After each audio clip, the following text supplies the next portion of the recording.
Are you healing long COVID with intermittent fasting, or are you just managing symptoms? Is it a Band-Aid, or can you actually heal with intermittent fasting? These are the questions I'll be answering in today's video. Hello and welcome to this growing community of people who are ready to heal their weird mystery symptoms that conventional medicine doesn't have answers for.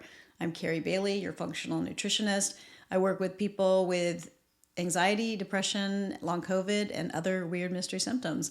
And we use specific therapeutic foods, herbs, and supplements to heal. Before we jump into intermittent fasting, I want to explain how fasting works in the body. You may be surprised to learn that the body isn't actually fasting until it's gone at least 24 hours without food or drinks except for water. A water fast isn't something I ever recommend for clients. If your liver is toxic, this isn't the time to be doing a fast. If you've been eating the standard American diet, or you're eating a lot of animal proteins, or you're eating high fats, or a lot of proteins in general, and you haven't been eating a lot of fruits and vegetables, that's not a good time to do a fast. Fasting should be avoided by people with a weaker or more sensitive constitution, very similar to the people that have long COVID. Fasting should be avoided by people who have a weak or sensitive constitution. And the reason they have this is because that they have an overload of pathogens and toxins.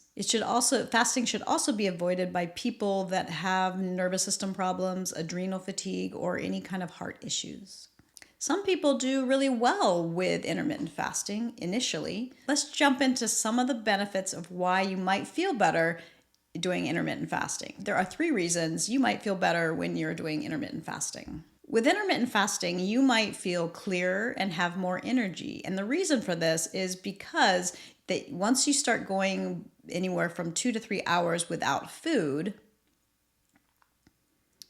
your body starts to release adrenaline or epinephrine. And this epinephrine is an amphetamine, a natural amphetamine in the body. And amphetamines stimulate the nervous system, and they also stimulate neurotransmitter activity. This is why it's amphetamines that they give to people with ADHD. And so if you have ADHD-like symptoms, which is definitely a long COVID symptom, then you would benefit from this adrenaline. The second reason people feel better with intermittent fasting is because they might see improvements in their high blood pressure, in their hemoglobin A1C, their blood sugar, and their cholesterol. And the reason for this is that they're reducing their overall fat intake. This reduced fat intake is giving the liver a break. It's thinning the blood, which is allowing a reversing of the symptoms. By removing overall fats long enough, you're thinning the blood and allowing you to reverse symptoms. And the third reason you might feel better intermittent fasting is because you're taking out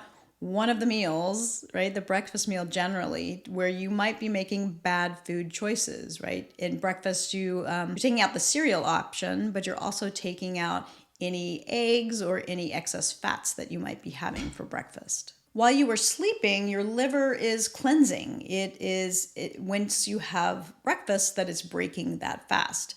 And once you add fats in, especially with breakfast, as soon as you add the fats in, your liver starts producing bile. So it stops doing its cleansing job and starts producing bile. It starts getting back to work. And by skipping breakfast, you're giving your liver a little break and a little extension in its cleansing. Now let's talk about the downsides of intermittent fasting for someone with long COVID or any complex or chronic health condition for that matter. Intermittent fasting is a Band-Aid.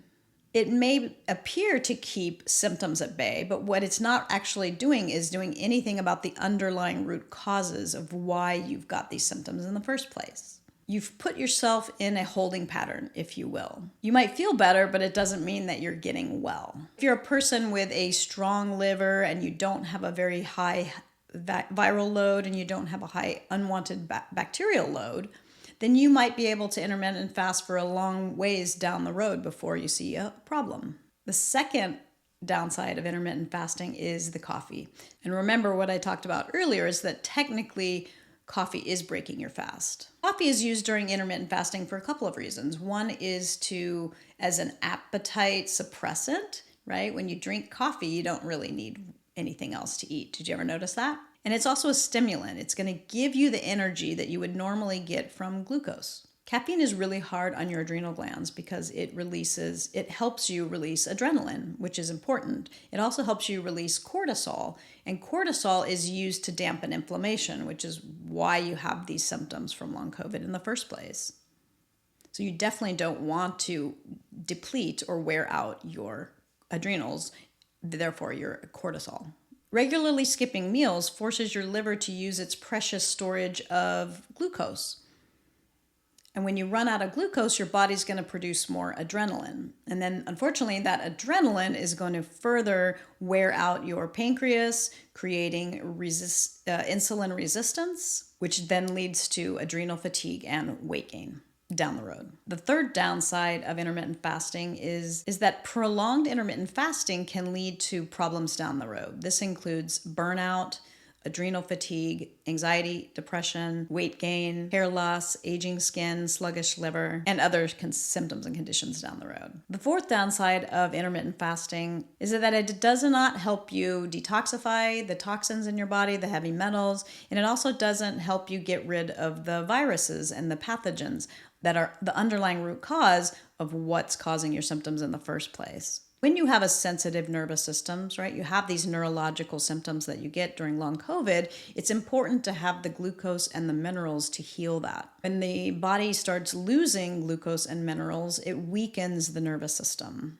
It's important to keep a consistent balance of glucose and minerals in your body so that your nerves don't weaken and therefore decrease your health down the road. It's the nerves that need healing when you have neurological symptoms like dizziness, brain fog, anxiety, headaches, and other long COVID symptoms. Before I get to a better way of doing intermittent fasting, I've been working on this awesome tool for you guys. It's the Long COVID Recovery Guide. This guide is my essential steps to healing from long COVID. This guide is my essential steps to heal from long COVID. I'm excited to share it with you. It's coming out in a few weeks, so be sure to get on the waiting list so that you're the first to get a copy when it's ready. It's coming out in a few weeks, so be sure to get on the wait list so you can be the first to know when it comes out. I'll pop a link in the comment and description below. Until then, there are a couple great tips to get you started in there. Before I get to a better way to do intermittent fasting, I'm really excited to tell you guys about this new tool I've been working on. It's the Long COVID Recovery Guide.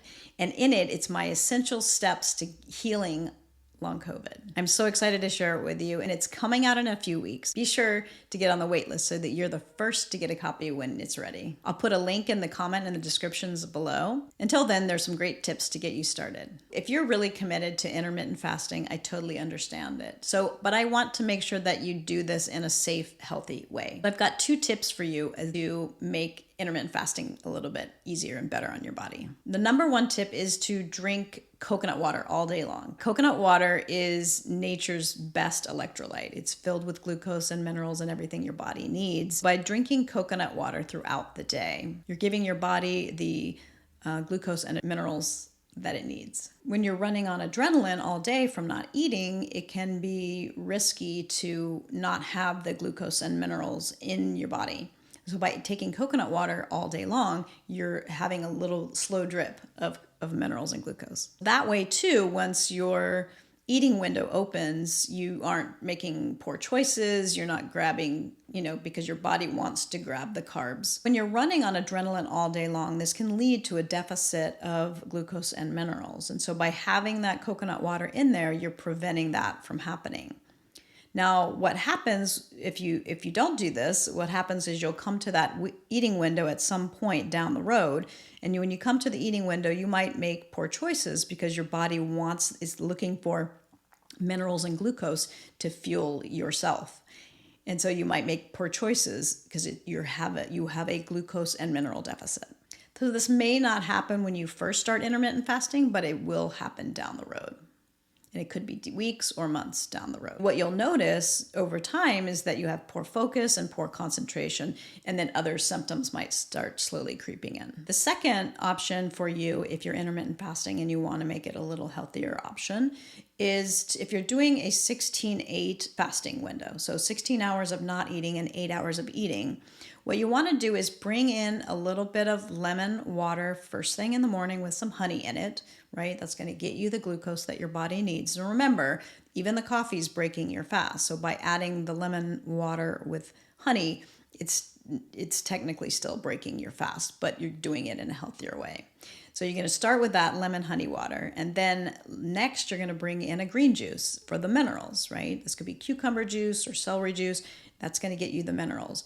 And then about 11 a.m., what I would recommend is bringing in fruit. Fruit on an empty stomach is really digested well, whether it's fruit or a fruit smoothie. Drink that at 11 o'clock, eat that at 11 o'clock, and then by 12 o'clock, you're ready to start bringing in fats.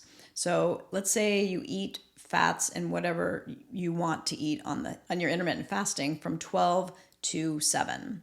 And that way you're stopping 3 hours, again, assuming you're going to bed at 10 o'clock, then you're going to stop eating at 7. That gives your body 3 hours to digest your food before you go to bed. And this, again, will prevent other problems that you could have by eating too close to dinner, right? And eating during that window. So that way you're going to eat from 11 to 7. You're going to have fruit in there, and then that should satisfy your body's need for glucose and minerals. In summary, we covered 3 reasons why you might feel better with intermittent fasting and long COVID. We covered 4 downsides of intermittent fasting with long COVID. And lastly, we covered 2 options to keep intermittent fasting in your life and do intermittent fasting in a safer way, in a way that prevents problems down the road. Thank you so much for watching. If you have questions, I'd love to answer those in the comments below. And otherwise, I'll see you next week.